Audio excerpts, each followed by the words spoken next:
That's right, everybody. As always, thank you so much for tuning in and making this your podcast or your live stream of choice. I'm your host, John Greenwald Jr., founder and creator of theblackvault.com.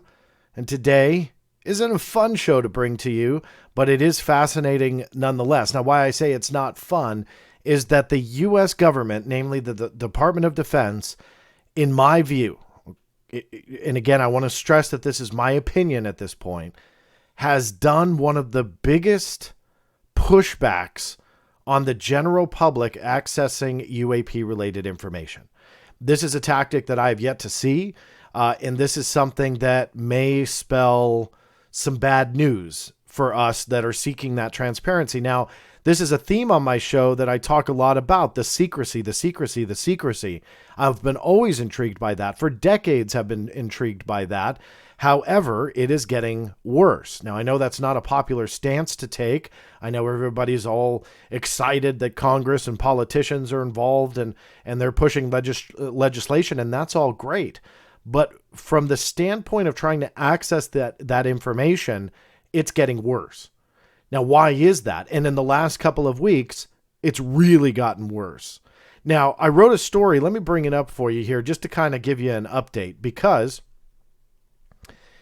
this particular story, I primarily had written about the Mosul Orb. You remember that leaked video? Couldn't get the DoD to acknowledge essentially what it was or anything like that.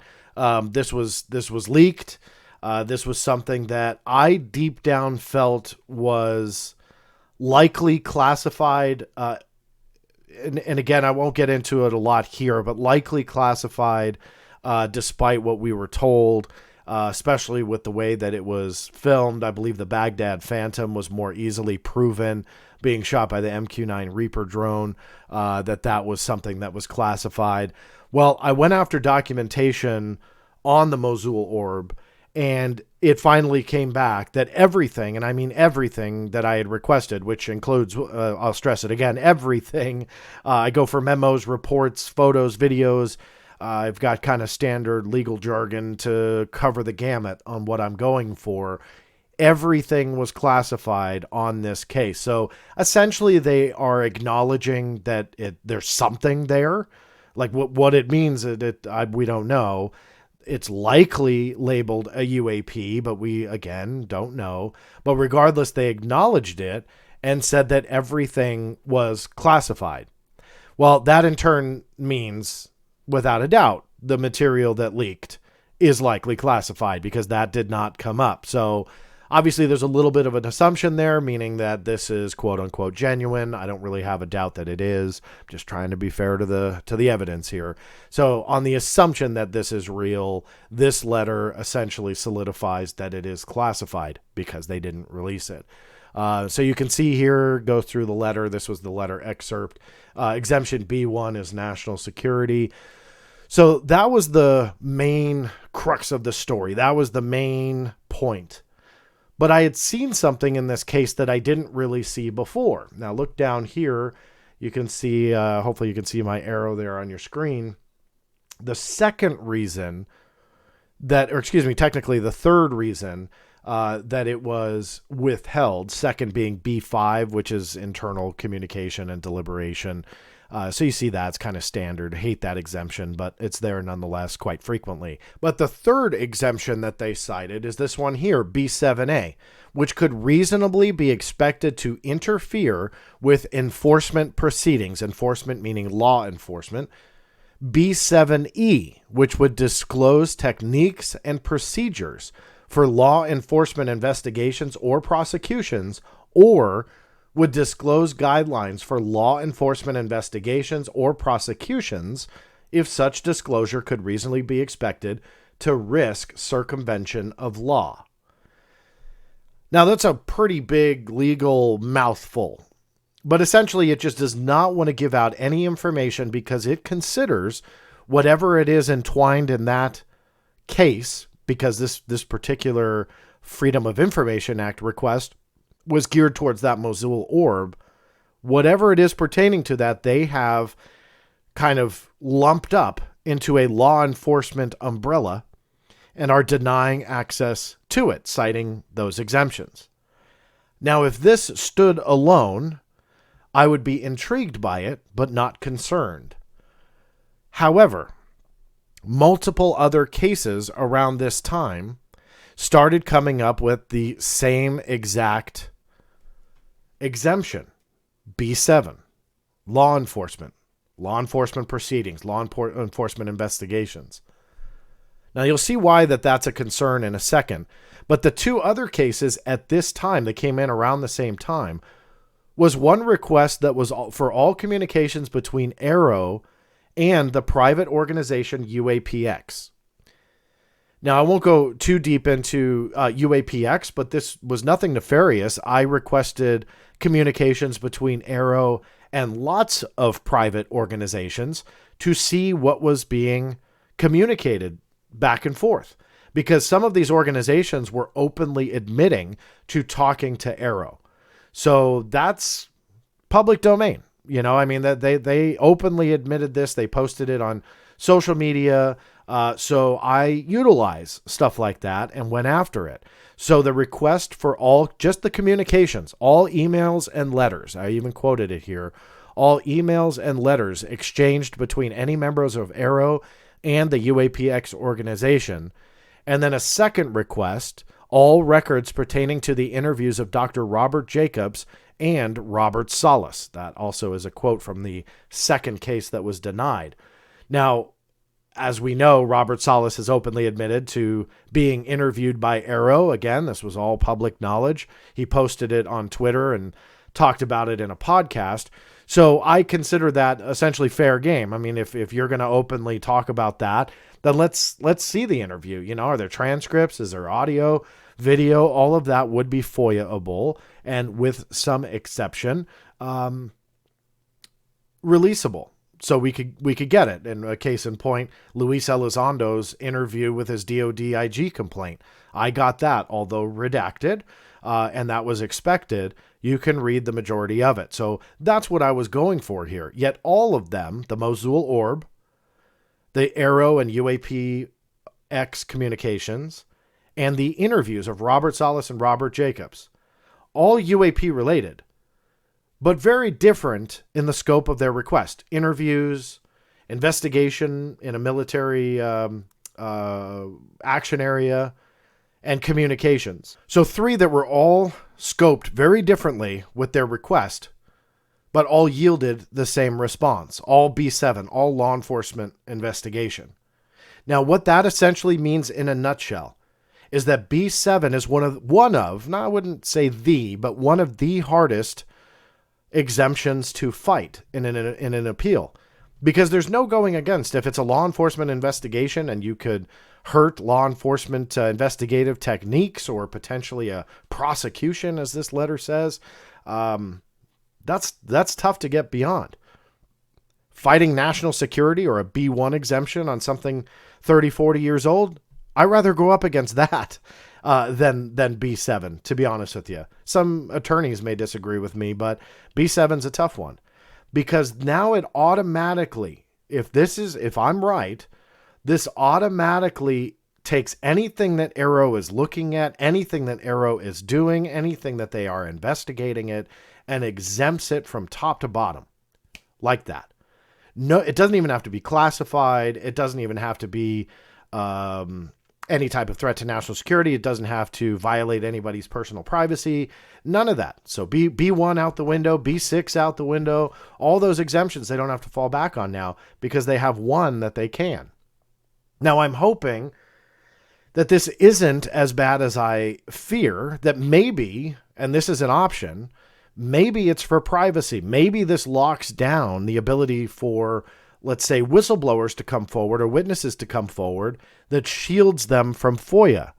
But if that's true, B6 is there to shield them from FOIA. So I don't know how much that is going to apply here. We will wait and see, depending upon, how all this plays out. But I have contacted the Pentagon. I tried to get a DoD official stance on this, asking, hey, you have released AARO-related material before, and B7 was never an issue. You have denied other UAP-related material in full even. B7 was never an issue. So this is new. This is 100% a new tactic that I have not seen before in this way. B7 is not unheard of, so please don't get me wrong. But the blanket denials, which I'm seeing again with these 3 requests that had different scopes, that is new. And that makes me very, very worried moving forward from a legal standpoint, because fighting it is very, very hard. Now, that was a couple weeks ago. Fast forward now to this week, and there were a couple of others that had been denied as well. You can see here, they were for specific AARO serial case numbers.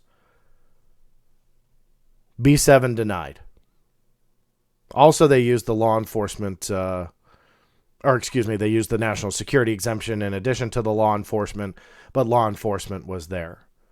The second thing denied, this was, I went over the Robert Salas and Robert Jacobs interview denied. This was for all other interviews that AARO had done. So any of them. And I said that I would exclude Robert Salas and Robert Jacobs because I had already filed a different request for them since they had openly admitted being interviewed. So sorry, one point of clarity there. So all interviews, 100% of them, they claim are exempt.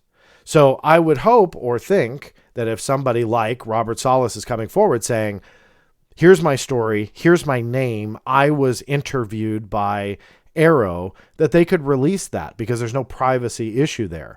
But that may be a different story and a different video altogether.